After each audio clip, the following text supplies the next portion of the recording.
स्वागत है आपको एक बार फिर से मेरे यूट्यूब चैनल पर। तो आज क्लास 12 के भौतिक विज्ञान अभ्यास 6 में और अभ्यास का नाम है वैद्युत चुम्बकीय प्रेरण में आज हम लोग पढ़ेंगे अभ्यास हल। तो एक एक प्रश्न को बताया जाएगा और आप सभी विद्यार्थी अच्छे से समझिएगा। जहां आपको समझ में नहीं आएगा वहां आप सभी विद्यार्थी ज़रूर कमेंट कीजिएगा।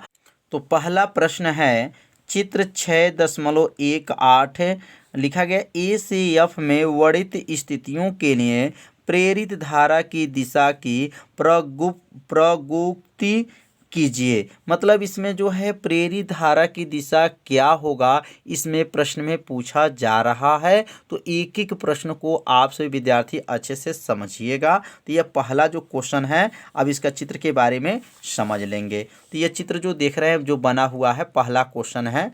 तो यह पहला क्वेश्चन में इसमें पूछा जा रहा है कि प्रेरित धारा की दिशा क्या है। तो यहाँ पे यह जो देख रहे हैं ये कुंडली है। क्या है? यह कुंडली है और यह जो है चुंबक है। और यह चुंबक का किस ध्रुव की बात है? यहाँ पर यस ध्रुव की तरफ है। तो यहाँ पे जो है यस ध्रुव की तरफ जब इधर ले जाया जाएगा, मतलब ये कुंडली की ओर जब ले जाया जाता है तो ये लेंज के नियम के अगर अनुसार देखा जाए तो ये कुंडली को इस प्रकार सिरा जो है यस ध्रुव होना चाहिए। मतलब इसका किस ध्रुव होना चाहिए? यस ध्रुव होना चाहिए, ताकि वह चुंबक की गति का क्या कर सके? विरोध करे। और इसलिए जो है इसमें जो प्रेरित धारा जो होता है वह दक्षिणावर्त होता है। क्या होता है? दक्षिणावर्त होगा। मतलब यस जो है यस ध्रुव जब जाएगा तो इसके जो है धारा, इसकी जो दिशा होंगी वह किधर से होंगी? दक्षिणावर्त होंगी। क्या होंगी? दक्षिणावर्त होंगी। तो यहाँ लिख लेंगे, यहाँ पर चुंबक के यस ध्रुव को कुंडली की ओर ले जाया जा रहा है।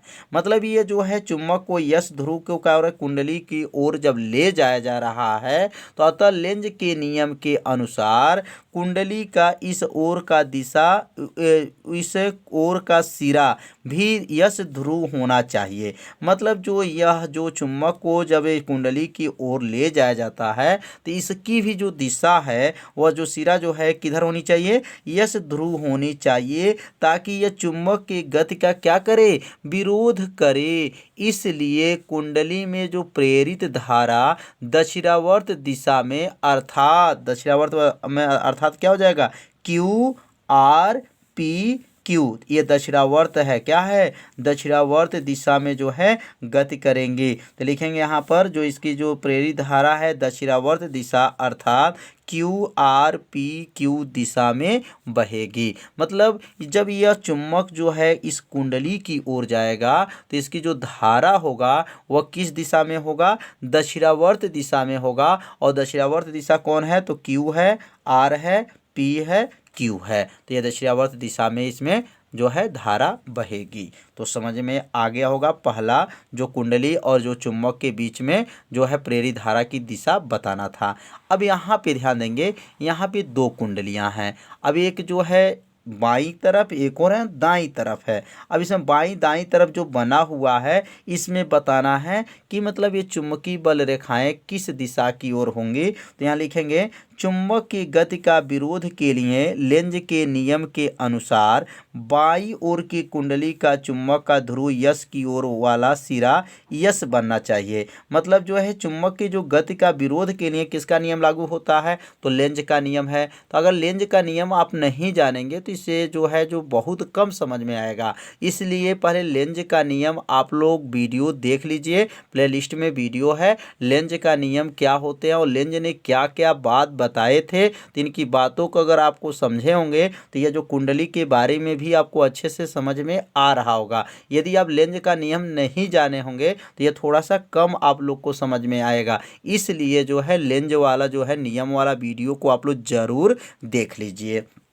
ये क्या है? चुंबक के गति के विरोध के लिए लेंज के नियम के अनुसार बाईं ओर की कुंडली का चुंबक का ध्रुव यस की ओर वाला सिरा यस बनना चाहिए और दाईं ओर की कुंडली का चुंबक में यन ध्रुव की ओर वाला सिरा यस भी ध्रुव बनना चाहिए। तभी तो विरोध करेगा। जब आपको जो ध्रुव बताया जा रहा है वह ध्रुव में ही आपको समझना है। किधर किसकी ओर जो है विरोध कर रहा है। तो यहाँ लिख लेंगे यन ध्रुव वाला जो है सिरा यस ध्रुव को बनना चाहिए, ताकि यस पर क्या होगा, प्रतिकर्षण, तथा यन पर क्या होगा, आकर्षण लगे।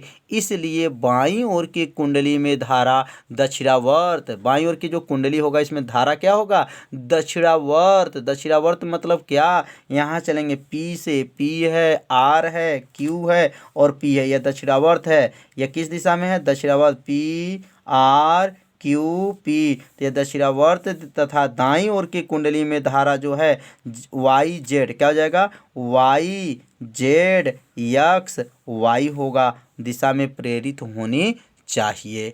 तो इसे अपने कॉपी में ज़रूर नोट कर लीजिएगा, 2 बार इसको अच्छे से समझिएगा, आपको पूरा समझ में आ जाएगा। तो पहले इसे अपने कॉपी में ज़रूर नोट कर लीजिए और लेंज का नियम आप लोग ज़रूर वीडियो को देख लीजिए, जिससे आपको ये अच्छे से समझ में आ जाएगा। अब यहाँ तीसरा जो देखेंगे, अब इस सी वाला देखेंगे। अब यहाँ पे जो बताना है इसके अंदर जो है कि इधर से धारा बहेगी, तो यह धारा देखिए ऊपर से ऐसे आ रहा, ऊपर से ऐसे आ रहा है और ये जो है यहाँ बंद है, क्या है, लिखा गया है कि दाब कुंजी जो है तुरंत बंद करने के बाद स्थिति। तो लिखेंगे दाब कुंजी तुरंत बंद करने पर बाईं ओर का कुंडली में धारा जो है शून्य से बढ़ेगी। जो बाईं ओर का जो कुंडली है उसमें धारा क्या होंगे, शून्य से बढ़ेंगे और दाईं ओर की जो कुंडली में प्रेरित धारा बाईं ओर की कुंडली में धारा के क्या होती है, विपरीत होती हैं। मतलब जब इधर से जाएगा ये धारा तो इसकी धारा जो है विपरीत होंगी, क्या होंगी, विपरीत होंगी। ये जैसे ऊपर की तरफ जा रहा है तो ये नीचे की तरफ आएगा, माने विपरीत दिशा में हो जाएगी, तो वाई जेड एक्स हो जाएगा, क्या हो जाएगा, वाई जेड एक्स। और ये ऊपर की तरफ जा रहा है, देखिए यहाँ पे ये ऊपर की तरफ जा रहा है, ये नीचे की तरफ आ रहा है, तो ये क्या हो जाएगा, ये नीचे की तरफ आएगा, इधर से ऊपर की तरफ जाएगा, मतलब कि इधर से धारा जाएगा वाई जेड यक्स होनी चाहिए। मतलब क्या है, इसमें जो दाईं ओर का जो कुंडली में प्रेरित धारा है वो बाईं ओर के कुंडली में धारा के क्या होनी चाहिए, विपरीत दिशा होती है, वाई जेड यक्स होनी चाहिए। तो समझ में आ गया होगा। जब एक दाब कुंजी को तुरंत बंद करेंगे तो ये बाईं ओर के जो हमारी जो दाईं ओर के जो एक कुंडली है प्रेरित धारा, वो बाईं ओर के क्या होती हैं, धारा के क्या हो जाती हैं, विपरीत दिशा हो जानी चाहिए। तो इसे अपने कॉपी में, इस उत्तर को भी अपने कॉपी में क्या कीजिए, नोट जरूर कर लीजिए। तो अब यहाँ पे देखेंगे कि यहाँ पे जो दिया गया है इसमें भी जो पूछा जा रहा है कि धारा किधर से होगा, लेकिन धारा नियंत्रण को सामंजस्य बदलते हुए बताना है। तो लिखेंगे लेंज के नियम के अनुसार बाईं ओर के कुंडली में प्रेरित धारा मुख्य धारा के विपरीत होनी चाहिए। मतलब ये जो बाईं तरफ जो यह जो कुंडली है और इस दाईं तरफ के जो कुंडली के क्या होनी चाहिए, विपरीत होनी चाहिए। तो विपरीत कैसे होगा, अब यहाँ से ध्यान देंगे, यहाँ से जेड है, क्या हो जाएगा, जेड और क्या हो जाए, जेड वाई एक्स हो जाएगा, क्या होगा, जेड वाई एक्स, क्योंकि ये ऊपर की तरफ जा रहा है तो इसकी दिशा क्या कर देंगे, उल्टा कर देंगे। तो क्या हो जाएगा, यहाँ पर वाई, यहाँ पे क्या होगा, वाई, यहाँ से कहेंगे जेड है वाई एक्स हो जाएगा, क्या हो जाएगा, जेड वाई एक्स हो जाएगा। इसकी जो दिशा, जैसे ये ऊपर की ऐसे जा रहा है, इसमें ऐसे जा रहा है तो इसकी दिशा जो है ऐसी कर लिया जाएगा, इसकी दिशा जो है क्या हो जाएगी, विपरीत हो जानी चाहिए। और ये किनके नियम से होगा, तो लेंज के नियम के अनुसार जो होगा ये, क्योंकि ये दोनों एक दूसरे का क्या करेंगे, विरोध करते हैं, और जब विरोध करेंगे तो वह धारा जो है क्या होगी, विपरीत दिशा होनी चाहिए। तो इसमें धारा जो है किधर से बहेगी, जेड वाई एक्स दिशा में जो है धारा बहेगी। तो अब अगला जो क्वेश्चन इसमें है, लिखा गया है ये कुंडली जो बना हुआ है ये धारावाही प्रणालिका है, बताया गया होगा अभ्यास में। तो यहाँ लिखा गया दाब कुंजी खोलने के तुरंत बाद की स्थिति। जब दाब कुंजी को खोलने के बाद तुरंत स्थिति क्या होगा, तो यहाँ लिखेंगे दाब कुंजी खोलने के तुरंत बाद जो है प्राथमिक कुंडली में धारा घटेगी। अब यह जब इसकी कुंडली जो कुंजी है, दाब कुंजी को जब खोल दिया जाएगा तो प्राथमिक कुंडली में क्या हो जाएगा, धारा घट जाएगी। अतः लिखेंगे अतः द्वितीयक कुंडली में धारा की दिशा जो है प्राथमिक कुंडली के मुख्य धारा की दिशा में होनी चाहिए। तो इसमें धारा कैसी होनी चाहिए, यहाँ से लिखेंगे यक्स आर वाई होना चाहिए, यक्स आर वाई होना चाहिए। तो यह अपने कॉपी में जरूर नोट कीजिएगा कि जब दाब कुंजी को खोलने के तुरंत बाद जो होता है प्राथमिक कुंडली में धारा घटेगी और द्वितीय कुंडली में धारा की दिशा जो है प्राथमिक के मुख्य धारा की दिशा में होनी चाहिए। तो इसमें धारा कैसे होनी चाहिए, x होना चाहिए, r होना चाहिए, y होना चाहिए। तो समझ लिए होंगे यह प्रश्न का उत्तर। अब इसमें का जो है लास्ट है और इसमें पूछा जा रहा है कि धारा एक अचर तर्क की कमी। तो यहाँ लिखा जाएगा इसमें जो है धारा की दिशा जब पूछा जाएगा तो इसमें लिखेंगे कोई भी प्रेरित धारा उत्पन्न नहीं होंगी। इसमें कोई भी प्रेरित धारा उत्पन्न लिखेंगे नहीं होगी, यहाँ नहीं छूट गया है, लिख लीजिए नहीं होंगी। क्यों नहीं होंगी, क्योंकि इसमें चुंबकीय बल रेखाएं तल में होंगी। जब इसके तल में जो होंगी चुंबकीय बल रेखाएं तो ये धारा जो है इसमें उत्पन्न नहीं होंगी। ये तो और आसान है, तो लिखेंगे इसमें कोई भी प्रेरित धारा उत्पन्न नहीं होंगी क्योंकि इसमें चुंबकीय बल रेखाएं तल में होंगी। तो समझ लिए होंगे कि इसमें धारा की दिशा इस कुंडली में नहीं होगा क्योंकि इसकी जो चुंबकीय बल रेखाएं होंगी इसके तल में स्थित होंगी।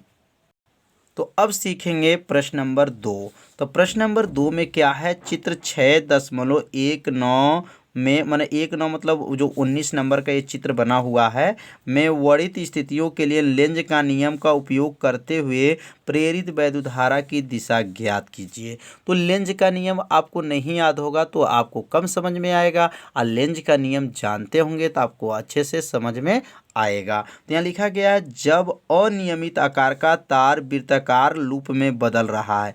मतलब एक अनियमित आकार का मतलब आपका इसकी जो लंबाई हो अनियमित आकार का है, और मैंने नियमित मतलब एक नियमित होता है एक अनियमित होता है। इसका जो है इधर से उधर मुड़ा रहेगा उसको कहते हैं अनियमित आकार का तार है, और वृत्ताकार लूप में बदल रहा है तो इसकी दिशा बताना है। और दूसरा जो है इसमें क्या है, जब वृत्ताकार लूप एक सीधे बारीक तार में विरूपित किया जा रहा है। तो यहाँ पे क्या है, ध्यान दीजिए, एक वृत्ताकार अगर लूप है और उसको जो है किसमें बारीक तार में निरूपित किया जाता है तो इसकी जो है दिशा क्या होगी, इसमें प्रेरित वैद्युत वाहक बल की दिशा क्या होगी, यही इसमें पूछा जा रहा है। तो पहले ये दोनों चित्र को पहले बना लेंगे, बनाने के बाद से इसके बारे में अच्छे से समझेंगे। तो यहाँ जब चित्र बन जाएगा, ध्यान दीजिएगा, चित्र बनने के बाद से यहाँ पे जो क्रॉस बना है तो ये क्रॉस के बारे में भी समझ लेंगे। और ये क्या है तो लिखेंगे जो है कि ए का उत्तर जो बनेगा क्रॉस यक्स द्वारा एक ऐसे चुंबकीय क्षेत्र को प्रदर्शित किया गया है।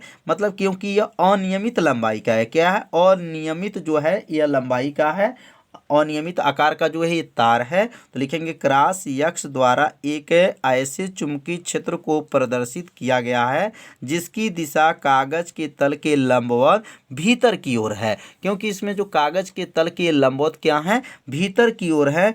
अनियमित आकार के लूप को वृत्तीय रूप में खींचने पर, मतलब अनियमित आकार का ये लूप है, जब इसको वृत्तीय रूप में जब खींचा जाएगा, खींचने पर इसमें गुजरने वाला फ्लक्स क्या होगा, बढ़ेगा। याद रखिएगा जो अनियमित आकार का जो रहेगा उसमें जो लूप है वह वृत्तीय रूप में अगर खींचते हैं तो चुंबकीय फ्लक्स का मान क्या होता है, बढ़ेगा। अतः लूप में प्रेरित धारा इस प्रकार होगी कि वह निम्नगामी फ्लक्स को बढ़ने से क्या होंगी, रोकेंगी। प्रेरित धारा कागज के तल के लंबवत ऊपर की ओर चुंबकीय क्षेत्र उत्पन्न करेंगे। ऊपर की ओर क्या होंगे, चुंबकीय क्षेत्र क्या करेंगे, उत्पन्न करेंगे। देखिए ऊपर बना ऐसे बना, ऊपर की तरह जो है चुंबकीय क्षेत्र क्या करेंगे, उत्पन्न करेंगे। अतः धारा की जो दिशा होगा वह क्या हो जाएगा, धारा की दिशा जो है ए से, ध्यान दीजिएगा कहाँ से, ए और यहाँ डी, और क्या हो जाएगा डी से सी, और सी से क्या होगा बी, और बी से क्या हो जाएगा ए मार्ग में होंगी।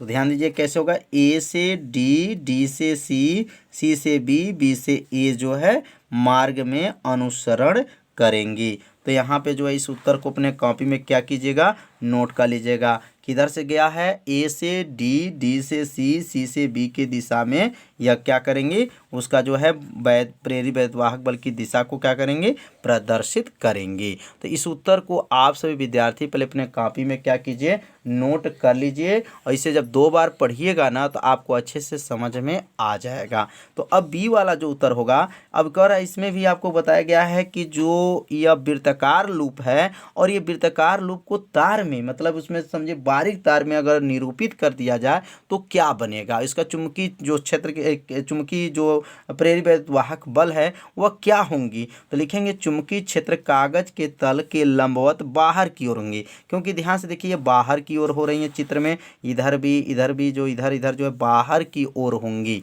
तो लिख लेंगे यहाँ पर इसका उत्तर चुंबकीय क्षेत्र कागज के तल लंबवत बाहर की ओर हैं। लूप के आकार को बदलने पर उससे गुजरने वाले अर्धमुखी फ्लक्स घटेगा। मतलब जब उसको आकार बदल देंगे, जैसे गोलाकार में है माने वृत्त में है, और उसको तार के नुमा जब बदलेंगे तो उसमें जो अर्धमुखी जो फ्लक्स होता है वह क्या होता है, घटेगा। अतः लूप में प्रेरित धारा अर्धमुखी चुंबकीय क्षेत्र उत्पन्न करेंगे, जिसके लिए जो है ए से डी, डी से सी डैश, बी डैश ए मार्ग को क्या करेंगे, अनुसरण करेंगे। तो यहाँ पे जो है समझ लेंगे ए डी क्या यहाँ पे है, यहाँ लिख लेंगे, यहाँ पे क्या दिया गया है, ए डैश है, ए डैश के बाद से क्या दिया गया है, यहाँ पर ए डैश है, और यहाँ जो है बी डैश है, क्या है, बी डैश है, यहाँ पर बी डैश।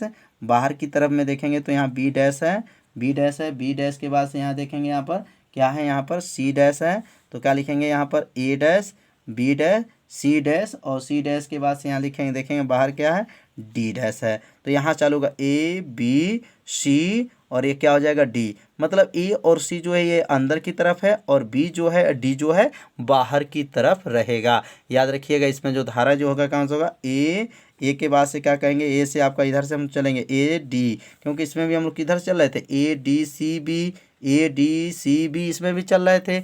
इसी तरह यहाँ भी चलेंगे, क्या हो जाएगा, ए डैश, और क्या कहेंगे, D dash, C dash, B dash, और ए डैश की जो है दिशा में होंगी। तो समझ लिए होंगे। तो इस उत्तर को क्या कीजिएगा, आप सभी विद्यार्थी जरूर अपने कॉपी में क्या कर लीजिएगा, नोट कर लीजिएगा, और इसे शॉर्ट स्क्रीन ले लीजिए, इसे बाद में अपने कॉपी में क्या कीजिएगा, जरूर नोट कर लीजिएगा। तो आज के जो प्रश्न में प्रश्न नंबर 1 और प्रश्न नंबर 2 को बताया गया। तो आपको अगर समझ में नहीं आया होगा तो लेंज का नियम वाला वीडियो को जब देख लेंगे तो आपको पूरा समझ में आ जाएगा। वीडियो को एक बार और देखिएगा, जिससे आपको पूरा अच्छे से समझ में आ जाएगा। तो आज का पढ़ाई कैसा था, आप सभी विद्यार्थी जरूर कमेंट कीजिएगा, वीडियो को लाइक कर दीजिए।